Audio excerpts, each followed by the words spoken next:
দৈনন্দিন জীবনে চলাফেরা করি, তার মধ্যে কিছু কিছু ভুল ধারণা, কিছু ধারণার বসে আমরা কিন্তু কিডনি নিজেকেই নষ্ট করে ফেলি। সেগুলোকে রেকটিফাই করবো এবং কিডনি নষ্ট হওয়ার যে মেন 5 থেকে 6টা কারণ আপনারা দেখবেন। নমস্কার, আমি doctor Shubhendu Haldar, renal physician and lifestyle modifier. প্রথমত বলবো কি, আমরা অনেকেই ভাবি যে কিডনি জল ভালোভাবে খাও, সবকিছু পরিষ্কার হয়ে যাবে, কিডনি ঠিক থাকবে সবকিছু।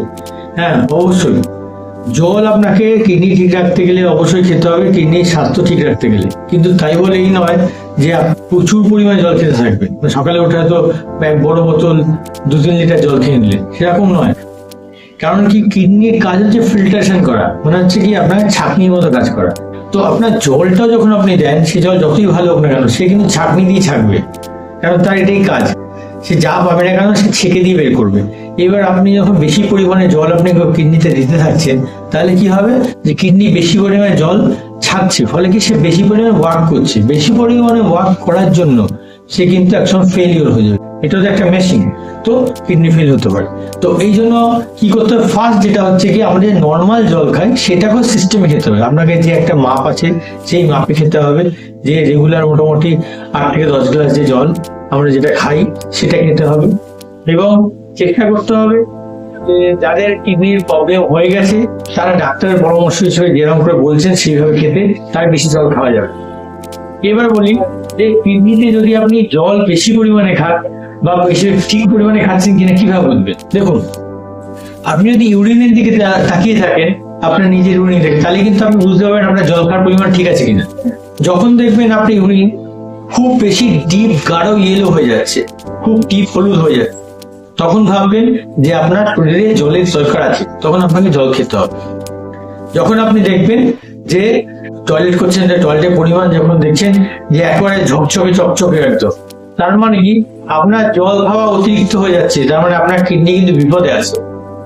তাহলে কখন আপনার কিডনি ঠিকঠাক আছে, যে আপনি যখন দেখবেন আপনার যে টয়লেটটা হচ্ছে সেই টয়লেটের কালারটা হালকা ইয়েলিশ টাইপের রয়েছে, তাহলে ভাববেন যে হ্যাঁ ঠিক আছে, আমার জল খাওয়ার পরিমাণ ঠিকঠাক আছে। এর বাইরে কিছু হলে কিন্তু আপনারা ভাববেন যে কিডনির প্রবলেম আছে। এবং সবসময় চেষ্টা করবেন যে জল যখন তৃষ্ণা হবে তখনই খাওয়ার, এক্সেস জোর করে বা কিছু করে জল খাওয়ার দরকার। তাই ফার্স্ট গেল জল। সেকেন্ড যেটা বলবো আমাদের, সেটা হচ্ছে গিয়ে আমরা যে পেইন কিলার খাই, আমাদের একটু ব্যথা একটু এদিক ওদিক হলে সহ্য না করে এখন পেইন কিলার খেয়ে। পেইন কিলার কি করে, পেইন কিলার মেনলি আমাদের কি করে, যে রক্তের যে চলাচল যেগুলো হয় না সেগুলোকে বন্ধ করে দেয়। বন্ধ করে দিয়ে পেনের যে সেন্সেশন সেটা কমিয়ে দেয়। তো কোনো অর্গানে যদি রক্ত চলাচল বন্ধ হয়ে যায়, সেখানে কি হয়, আমাদের অক্সিজেন সাপ্লাইটা হয় না।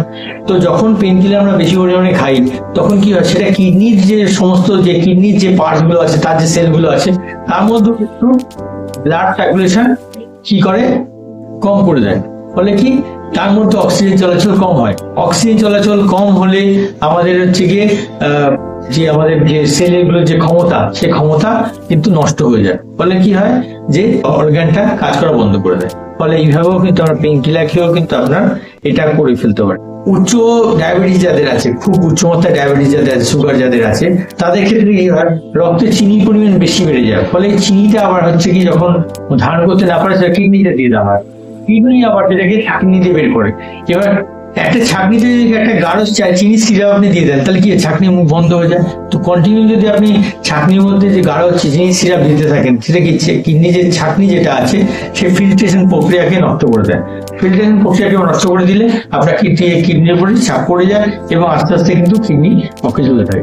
ঠিক সেম ভাবে আপনার যখন হাই ব্লাড প্রেশার থাকে, হাই ব্লাড প্রেশার থাকলেও কিন্তু কিডনির যে ভেন গুলো আছে, যে নালীগুলো রয়েছে, তারপরে চাপ বেশি পড়ে। চাপ বেশি পড়লেও কিন্তু কিডনির উপর চাপ পড়ে। ফলে কি, হাই উচ্চ রক্তচাপ থাকলে বা হাই ব্লাড প্রেশার থাকলেও কিন্তু আপনার কিডনি নষ্ট হওয়ার চান্স আছে। লবণ, আমরা যদি লবণ খাই, লবণের মধ্যে কি মেইন উপাদান থাকে, সোডিয়াম ক্লোরাইড। সোডিয়াম আমাদের কিন্তু একটা উপাদান, যেটা হচ্ছে আমাদের রক্তের মধ্যে বেশি পরিমাণে গেলে আমাদের রক্তচাপ বাড়িয়ে দেয় এবং এটা জল বেশি পরিমাণে ইনটেক করে। এবং জল বেশি করে ইনটেক করার জন্য এর মধ্যে কিন্তু জলের পরিমাণ বেড়ে যায়। ফলে কি, কিডনিতে আবার প্রেশার পড়ে যায়, বেশি পরিমাণে জল চলে যায়। তো এটাও একটা কারণ। তো লবণ, কাঁচা লবণ হিসাবের মধ্যে মানে বাইরে খাওয়া যাবে না। মোটামুটি WHO রেকমেন্ডেশন হিসাবে কাঁচা লবণ আপনাকে 5 গ্রাম বেশি পার ডে তে, মানে সমস্ত খাবারের মিলিয়ে সমস্ত খাবার মিলিয়ে, কাঁচা লবণ মিলিয়ে, সবকিছু মিলিয়ে আপনাকে লবণ ইনটেক করার ক্ষমতা হচ্ছে আপনার 5 গ্রামের মধ্যে, এবং 5 গ্রামের নিচে যদি আপনি লবণ খান তবে আপনার কিন্তু সবকিছু কিডনির ফাংশন ঠিকঠাক থাকবে। তো লবণটাকে আপনাকে কিন্তু কন্ট্রোল করতে হবে, পাতে কখনো কাঁচা লবণ নেওয়া যাবে না। আর শেষ কিডনি ভালো রাখার জন্য আমাদের এখন ম্যাক্সিমাম সব আমরা বিরিয়ানি লাভার রয়েছি, আমরা এখন শাকসবজির কথা ভুলেই গেছি। বিরিয়ানি সুতরাং বিরিয়ানি খেলে তার সঙ্গে চিকেন বিরিয়ানি খেলে মটন চাপ, মটন বিরিয়ানি খেলে চিকেন চাপ, এটা চলতেই থাকছে। তো এর মধ্যে কি থাকছে, এতে যখন রেগুলার এটা খেতে থাকছি, এর মধ্যে কি থাকছে, প্রচুর পরিমাণে প্রোটিন। কিডনি কিন্তু প্রচুর পরিমাণে, কিডনির উপর যখন প্রোটিন যায় তখন কি হয়, কিডনির উপর চাপ পড়ে যায়। ফলে আপনি যখন প্রচুর পরিমাণে প্রোটিন খাচ্ছেন তো কিডনিও আপনার বেশি পরিমাণে কিন্তু কাজ করতে হচ্ছে, ফলে কিডনিটা ড্যামেজ হওয়ার দিকে যাচ্ছে। তো প্রচুর পরিমাণে যদি প্রোটিন আপনি না খেয়ে কি করবেন, প্রোটিনটাকে মডারেট করুন, মাছের দিকে বেশি যান, সবজির দিকে বেশি যান। তো এইগুলো করলে কি আপনার যে এই নর্মাল ডায়েটের মাধ্যমে আপনার কিন্তু কিডনিটাকে ঠিক রাখতে পারবেন। এই ছোট ছোট জিনিসগুলো আপনার ঠিক রাখেন, তাহলে আপনার কিডনির যে কোনো সমস্যা থেকে কিডনিকে রক্ষা করতে পারবেন।